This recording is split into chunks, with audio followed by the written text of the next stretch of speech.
Hey guys, so a few people have been asking about the jet bike and been asking for some more detail on the build and how things are going.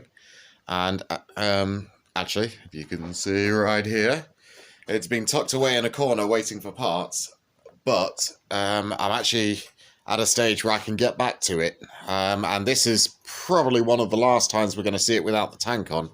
So it's probably a great time to do this. So this will just be a quick video where I'll walk around and show some of the features at it. So I think it's easier to start with the bike end of things rather than the jet end of things. So first things first, any of you MZ fans may recognise that front end. I actually have a V5 for this upstairs, and this is a bog standard MZ ETZ 125 G-Reg, if I remember correctly. And those are standard MZ forks, standard MZ brakes, tyres, and a completely standard MZ front end. In fact, you can't see much of it anymore because it's covered in bits of jet engine, but the frame, there's a bit we can see, is totally unmodified. And it goes all the way back. That's an MZ swing arm, that's an MZ rear wheel, that will be that's an MZ rear sprocket. And it's completely the same. And if I am able to get creative with the DVLA, I will maintain it as an ETZ 125, but with an engine swap. We'll see. There are a couple of things I had to do in order to fit the engine in. I've just gone around the wrong side, obviously.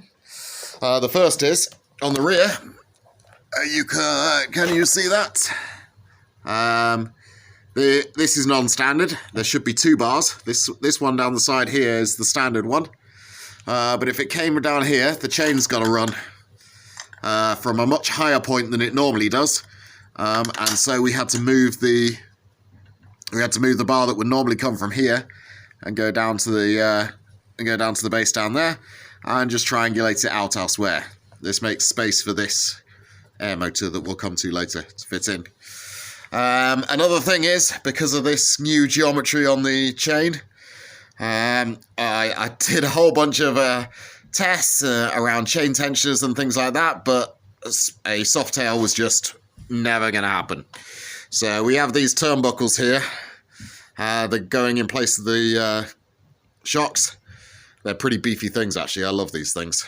They allow me to set the height of the back wheel, but it's fixed as a hardtail.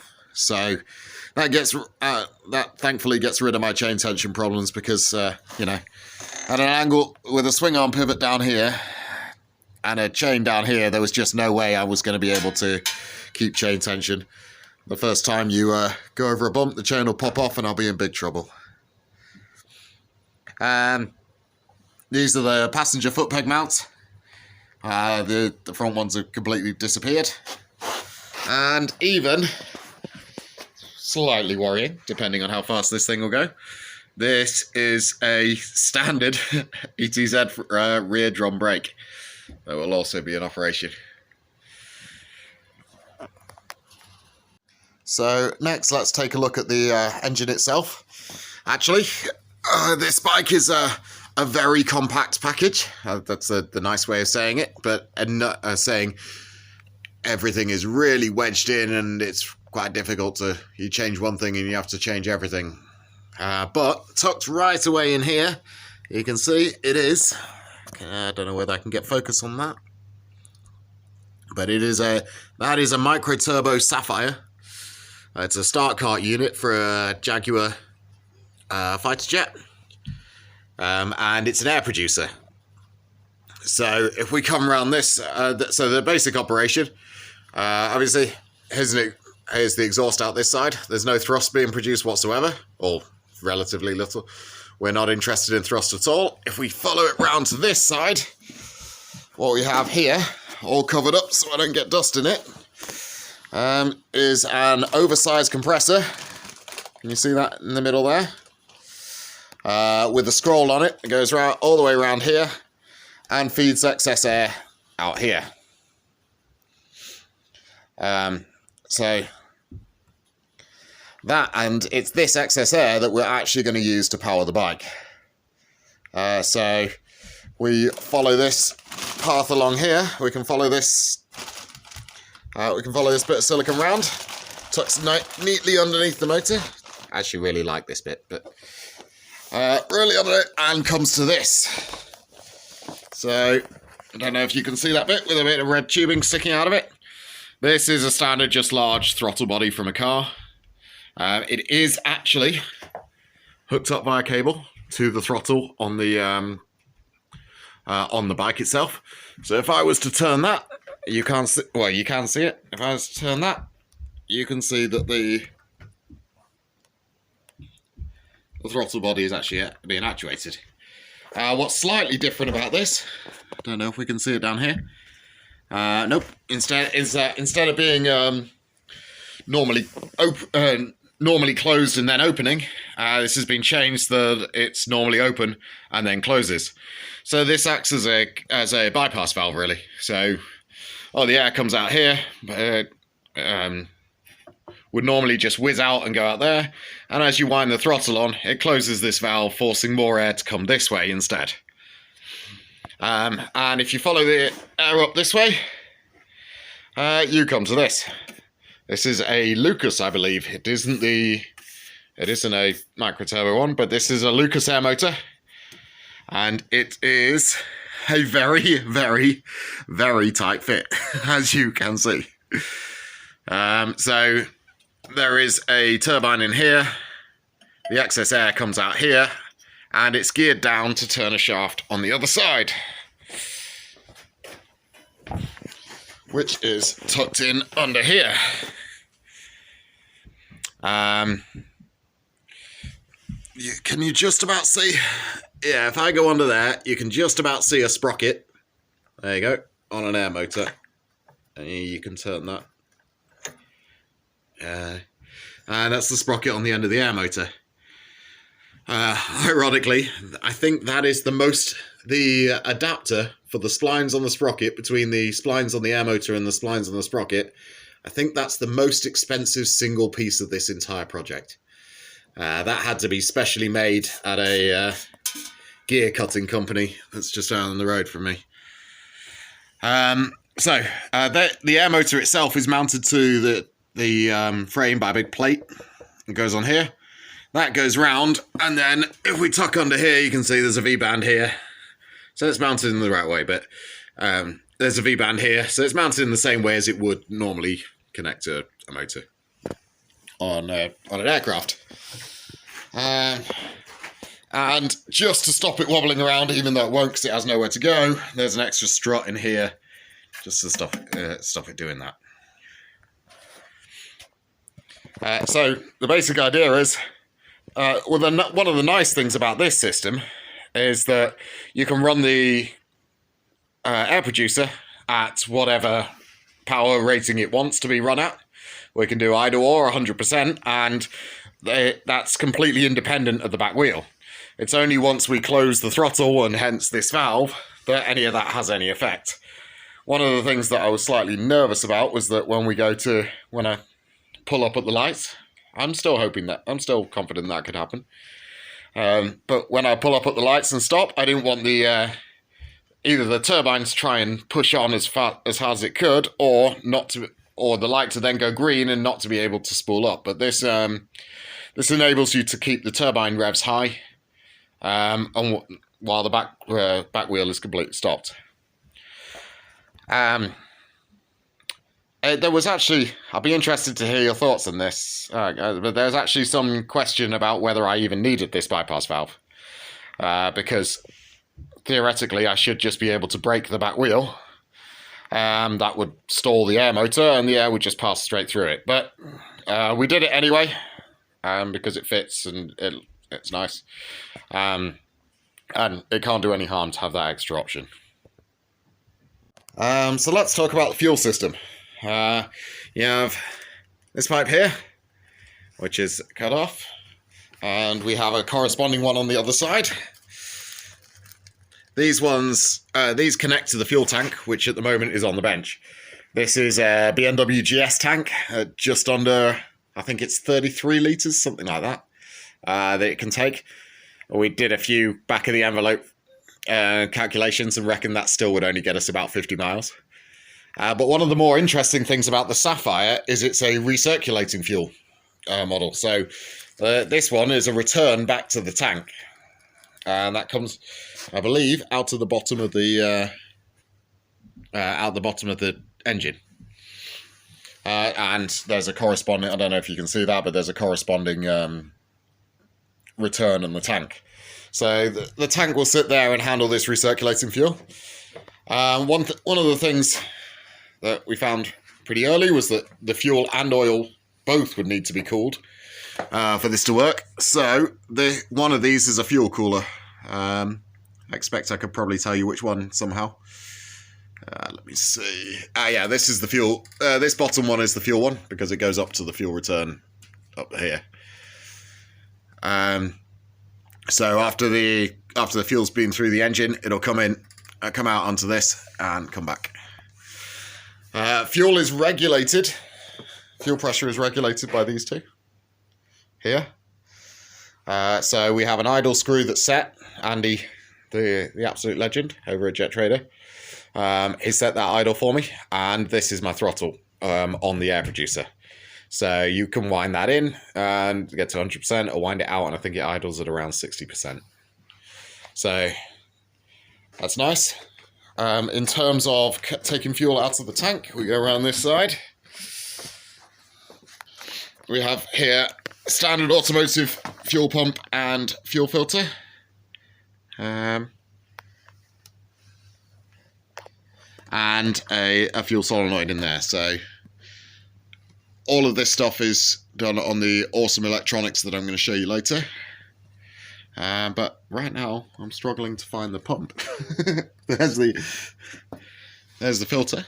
Let's just follow that round. So we go around here.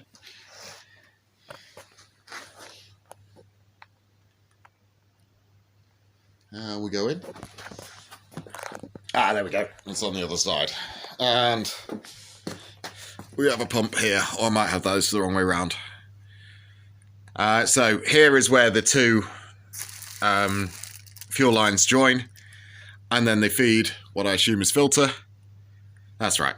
So let's try this one again. So we have our input fuel lines from the tank, and there's one corresponding on the other side. That goes into this T-piece. The third point on this T-piece comes out here and goes to the filter. And then from the filter, we go down. You can just see it behind the seat to the fuel shut-off valve. Okay. Once you've gone through the shut-off valve, we can go under the bike. I did warn you that things were a bit cramped in here, and round to the other side. So we can then pick up the solenoid on the other side. We hook under the engine frame here, and you can just about see that. It hooks under and then comes up and goes through the fuel pump. The fuel pump then comes down the front here, and finally feeds the inlet to the engine. It comes along here and feeds the inlet to the engine all the way down here. Okay. Then after that, it's a recirculating one. So recirculating stuff. Fuel comes back up this one here, all the way up to here. And here's our control valves. So we have our idle and our idle set, and then our actual throttle valve. And then you can see from this side, it comes out of here, goes round the side here, and down into our fuel cooler. And then across the other side of the fuel cooler, we come out the top here and back into the tank. I should point out at this point that I didn't hook up. All I did was move this stuff. Andy at Jet Trader did all of these lines, and they are absolutely amazing. So big thanks to him. But that gives you a fuel system. So next let's look at the hopefully somewhat simpler oil system. So big oil tank on the back because there was literally no other space for it. So we have an oil feed here. Comes under the seat, follows it up to here, and we have standard oil pump, automotive oil pump here. And just downstream from that, we have a return valve that can be set on the top here. And that returns back to, well, you'll have to trust me, but it goes underneath and returns back to an oil return here. So that's how we set our oil pressure. You can set it from here, and we get an oil pressure gauge here. Yes, here. And if I remember rightly, you want that to be at around 20 psi and stay constantly around 20 psi as the oil heats up. After that, we go through a standard automotive oil filter and down and follow it all the way down and into the engine. There should be one more pipe, which I'll go and find. So yeah, that's the inlet. I'm going to have to do it in reverse, unfortunately, because I can't remember any of this. So there's another return, which should be the main return for the engine for the oil. That comes through here, and on top and again, there's an oil cooler on the top here. And if we go through to the other side, we may be able to find out where it comes out to the engine. So there's this big fat one here, goes back through the bike, down under here, and there it is. There's the oil, right? There's the oil return right out to the engine. We actually had some fun with that. Andy discovered that because the oil tank is so much higher than this return, when we didn't have the coolers here, you could turn the engine off and we'd lose oil pressure and the oil would go back in the engine and we get a whole bunch of smoke out the exhaust. But that problem seems to have gone away with the coolers. I'm still watching it, but yeah, we did have some non-return valves, but they interfered with they interfered too much with the oil recirculation. So that is an oil system. So quick look at an electrical system. I'm pretty weak here, so this might be a bit whistle stop. We have two standard 12 volt, I believe they're Harley batteries. They're great, these things. They're only small, but they got a big cranking power. There's no alternator or dynamo on this thing, so these are charged and are just lost. So there's one that sat right at the back here, and there's one smuggled in the middle here that goes in the middle of the tank. So they feed they feed two things. So there's a box of tricks that's in here.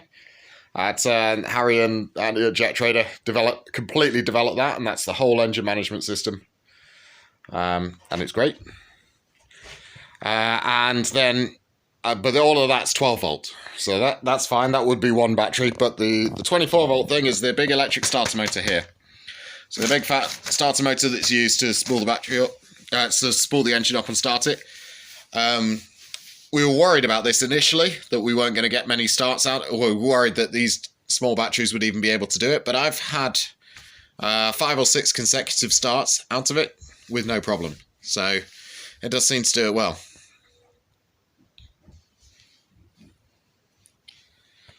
And apart from that, I should tell you how we actually start it. So this is super cool. I love this bit.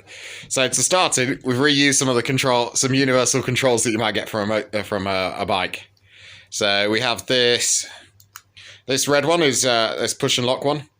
That turns on your fuel and oil. So you get fuel and oil pressure from turning that one on initially. And this one triggers the start cycle from your box of tricks. So after you press this one, your starter motor will start running and the engine will start spooling up to speed. The indicators, in a rather cool way, in the center is run. Switch it either to left or right, and that will kill the engine. That kills the management unit and shuts everything down. We also have a kill switch here that does the same thing, but I tend to use this one more. So a typical cycle would be leave the red one in, press that one to blow through the engine and then cancel it here. then reset it. After you're confident everything's been blown through, press that one and wait for the lights to come on. We have just 2 running lights on the top of here. And a little key switch to tell you guys. So I believe the red one's power and the green one just tells you that you have power on the system. And the green one tells you that you're up and running and everything's doing good. In terms of gauges, they're not actually on the bike because the way the GS tank works is there's a place where the old fuel pumps used to go. That's a really, really cool place for having gauges. So there's some on the top, but we have,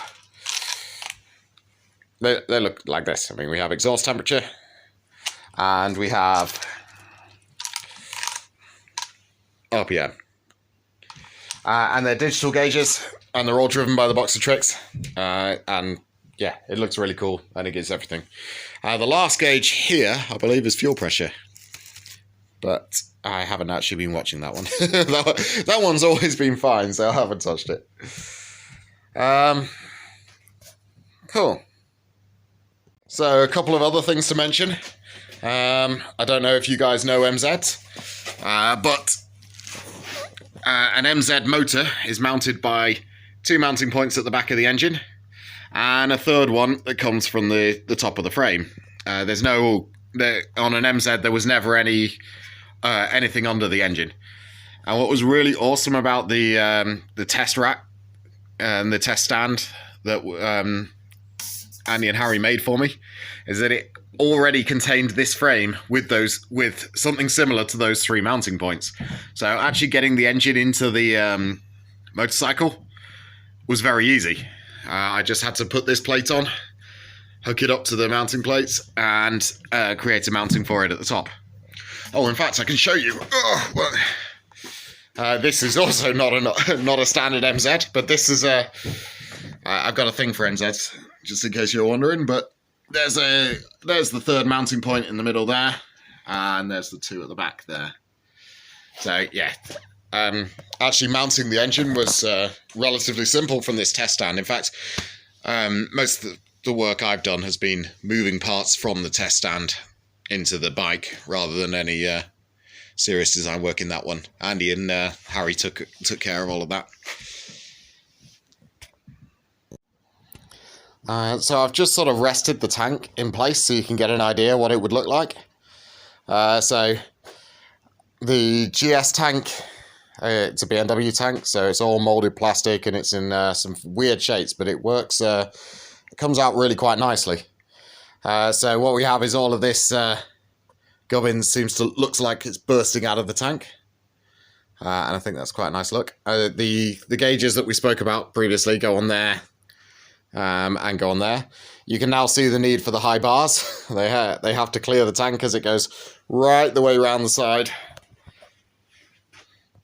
And it will lock on here. It's not at the moment. And via some other mountings that I've got down the back here.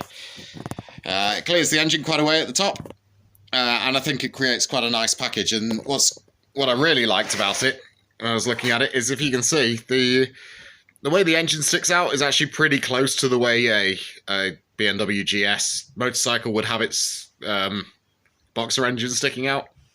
So the width of the tank is actually really quite wide, and matches the width of the engine.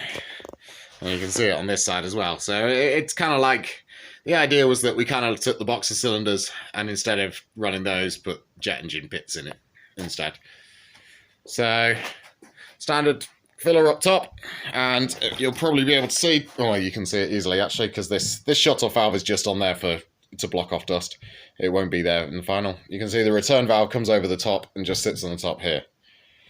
Got our little pilot face on the front, obviously. Got to have that guy. And standard brakes. So you can see from the front, it looks like a big, bulky motorcycle. It looks big and bulky, but it's big and bulky relative to normal motorcycle sizes. I don't think I've really pushed too much in terms of it being odd, and it's actually You might have to take my word for it, but it's actually remarkably comfortable to sit on. The tank moves slightly forward. You get a bit further forward, so you get a nice big piece of seat, and your knees fit nicely in here. They wrap round the air motor, so they wrap round the front of this and go on a peg here. So it's not armchair-like for sure, but it's actually, it's, well, put it this way: I have less comfortable bikes. So I was surprised at that. So that's just a little bit of a walk around. Please feel free to ask if there's anything more. I might even try and take a few more videos as we go. Next things to do, I have to set the rear height to clear so that I can clear the exhaust. I mean, I don't need it to lean very much, but I'd like it to lean a little bit so it could theoretically be used as a road motorcycle if I'm allowed. So that'll involve setting the turnbuckle height for the rear end, and then we can get a good idea what the chain length will have to be in order to finally connect back wheel to air motor. After that, fuel tank back on, and all hooked up. Take the pieces off, and we'll see if it moves. That should be a good day.